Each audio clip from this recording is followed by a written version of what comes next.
Step 1, and welcome back again to our Unit 1. Unit 1, which is called Leisure Time.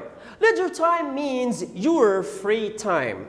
Today we are gonna talk about the first lesson, the vocabulary lesson. And today we are gonna talk about new hobbies. Before talking about new hobbies, what is the meaning of a hobby? A hobby means something you love to do. So your hobby is something you love to do, like playing a game, like doing an activity. Today we are gonna study some new activities for you. So let's get started for the first lesson, leisure. So here, leisure means the time when you are not working or doing other tasks. You are so free now to do your hobbies. And for number 2,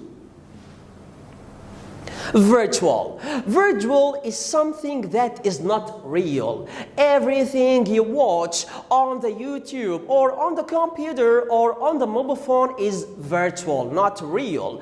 The gift that you send to your friend on the Facebook is called virtual gift. And this is a real hand. This is a virtual hand. Everything you do on the online internet is called virtual. So here, virtual, something can be done or seen, but not using your eyes, not standing in front of you in real life, not face to face, using a computer or mobile phones. For number 3, blogging. Blogging means you are online now, keeping an online post for other people to read or watch. So when you do the verb blog, I am blogging now means I am doing or making a post now. I am posting now.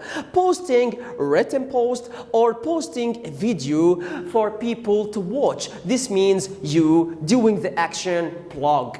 After blog, we have calligraphy. Calligraphy is a style or kind of arts. Calligraphy is a style of writing beautifully and artistically. Artistically comes from the word artist, in a beautiful way. So artistically means in a beautiful way. After that, we have gastronomy. Gastronomy also can be a hobby you do. Gastronomy means a style of cooking and eating good food. In your opinion, who can do this hobby? Yes, one is interested in cooking. Who can do this hobby? Gastronomy. After gastronomy, we have herpetology. So, herpetology is a hobby for some people. For example, collecting and studying snakes and lizards is a hobby for some people. This hobby is titled in herpetology. After herpetology, horticulture. Horticulture is a hobby, and we can say it's called gardening. So, if gardening is your hobby, don't say I'm doing gardening. No, I'm doing horticulture. So, after that, we have Lepidoptera. Also, it's a hobby for some people. Lepidoptera, collecting or studying butterflies. Yes, don't say it's strange. It's not strange. If you like studying or if you like collecting butterflies and hang them on the wall, it's a hobby and it's called Lepidoptera. After Lepidoptera, we have origami.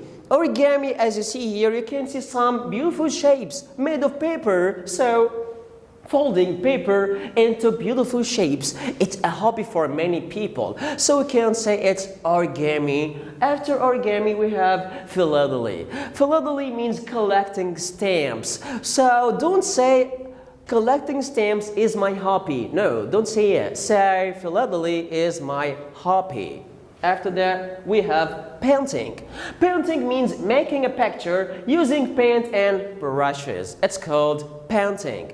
After that, we have bungee jumping. It's a strange and interesting and dangerous hobby. So bungee jumping, as you see in the picture, this girl is jumping off a high hill using an elastic rope to help her not to hit the ground. So here, bungee jumping is a sport of jumping of a very high bridge or mountain or a high building with a long elastic rope tied to your legs to pull you before you hit the ground. Elastic rope is made of rubber. After that, we have hang gliding. Hang gliding is a sport and a hobby for some people. So hang gliding is an air sport or activity in which means inside it or using it, in which a pilot flies a light, not heavy, non-motorized aircraft.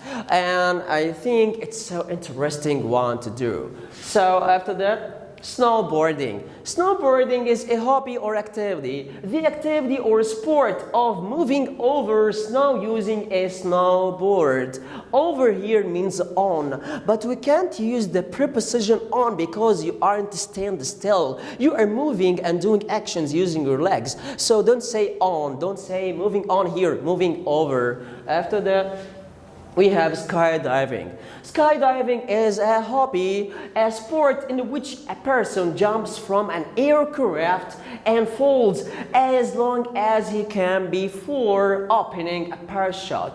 So here, as long as is as much time as you can. So you leave your body in the air as much time as you can. For a minute. If you can still for 2 minutes, you can do it. If you can still for 3 minutes, you can do it before opening the parachute, because it's so interesting to be in the air for some time without opening the parachute. But I guess it's so hard and not anyone can do it. After the wingsuit diving. So it's a hobby that is similar to the previous hobby, but we have a difference here. The difference is the previous hobby you should or you have to jump from an aircraft, but here you jump from a mountain or any high place. So here, the sport of flying through the air using a wingsuit, which helps your body to keep means still, to keep flying through the air. After that, pitch. Now we're going to study the places that you do hobbies or activities in. The first place is pitch. So pitch is a sports field. Field is a piece of green land that you can farm it. You can grow plants in it. You can do a sport like volleyball, like tennis, like basketball, like football in this place. It's called field. A sports field for playing particular sports, not any sport. Specific, particular, not any sports. They are sports that you use ball to play it. They are called particular sports, not any sports. So here, especially football and hockey. After that, court. Court also is a piece of land, but not a green land. So here, it's a sports field for playing particular sports like tennis, volleyball, and squash. Not football, not hockey in this place. So after court, we have field. Field like pitch. It's a ground for playing sports on which is covered with grass. We can say it's covered with grass or green land. After field, we have rink. Rink is a large flat surface of ice or other hard material for skating. So it's called rink. After that, pool. Pool is a small area of usually still water. A still water, a water that doesn't move, no waves in it. It's called still water. After that, we have athlete. Athlete is a person who do hard activities and he may participate in a game or in a competition called Olympics. So athlete is a person who is very good at sports or physical exercises. Physical exercises are exercises you do using your body. We have two kinds of exercises. They are mental exercises, you use your brain to do them, and physical exercises, you use your body to do them. So physical exercises and participate means do an action. If you participate in a competition, this means you do an action. You are a member in this competition. So participate in organized events like competitions like Olympics. After that, amateur. Amateur is a person who does an activity not for money, for fun, not as a job, not for money. He is called amateur person. After amateur, we have professional. Professional person, a person who is perfect in doing his tasks. We can say, if you are perfect in doing your tasks after finishing school, in your work, in your job, if you are perfect in doing your tasks, you are a professional person. After that, champion. Champion is a person that has beaten all other competitors in a competition. He is the winner. So, if you are the winner in a competition, you are a champion like this girl. After that,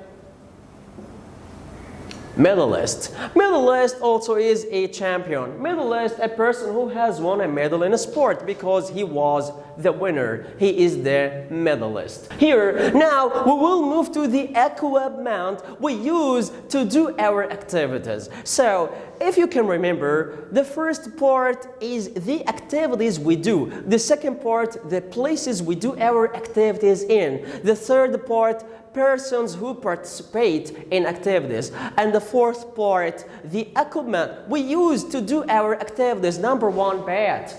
A stick, usually made of wood, used for hitting the ball. In baseball, table tennis, it's called bat. After bat, racket. Racket also is a stick, usually made of wood, used for hitting the ball but in tennis or in squash. It's called racket. After racket, boarding pass. In fact, boarding pass is like a ticket, but you use it to board. Board means go on. To board or go on a ship or a boat to travel to another country. You can't travel to another country using a ship without the boarding pass. It's like your passport. So, if you want to travel by ship, if you want to travel by airplane, if you want to travel to another country, you will have to get your passport and your boarding pass. So boarding pass is a pass that allows you, give you a permission. Allows you means give you a permission. Allows you to board means to go on. Board means go on. To board a ship or a plane, it's called boarding pass. After boarding pass, we have eccentric. Eccentric person is a strange person. Strange in his clothes. So, if you see a person who is eccentric, you can see that it's a strange glasses. They are strange glasses. And this shirt is so strange to her age because it can't be matched with the glasses and to her age. So we can say it's eccentric. Eccentric is not normal and is strange in clothing or in costume. So it's called eccentric, strange especially for clothes. Now we have finished our first lesson for the first unit. See you in the second lesson for the reading text. Bye.